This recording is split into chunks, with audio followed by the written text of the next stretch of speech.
Apprécier le progrès réalisé dans la mise en œuvre des interventions du projet paludisme et maladies tropicales négligées au Sahel. Faire des recommandations pour l'amélioration du dit projet. Tels sont les objectifs de la présente réunion du comité de pilotage du MTN.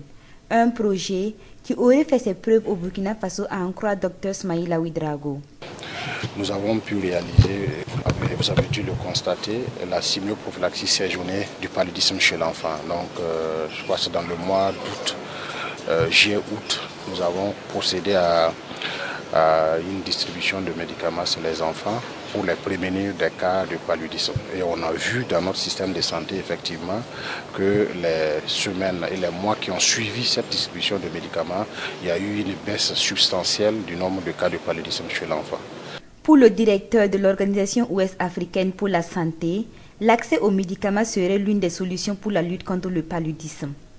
L'activité que nous menons dans le cadre de ce projet pour faciliter l'accès aux médicaments, parce que l'accès aux médicaments c'est très important dans le traitement des maladies, faciliter l'accès au traitement du paludisme à partir de ces maladies, à partir de la centrale d'achat d'un pays, à l'occurrence la centrale d'achat du Burkina.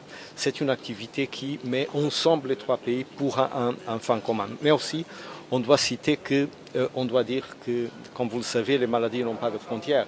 Il y a entre nos pays des populations qui se trouvent d'un côté et de l'autre de la frontière et trouver les interventions harmonisées pour qu'ils puissent se faire avec les mêmes repères pour faciliter et augmenter leur impact, c'est aussi clairement si vous voulez, un des points forts de ces projets.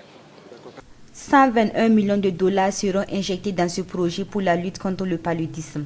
Il renforcera également les institutions en termes de formation de personnel et d'aide au diagnostic dans les centres de référence selon le ministre de la Santé.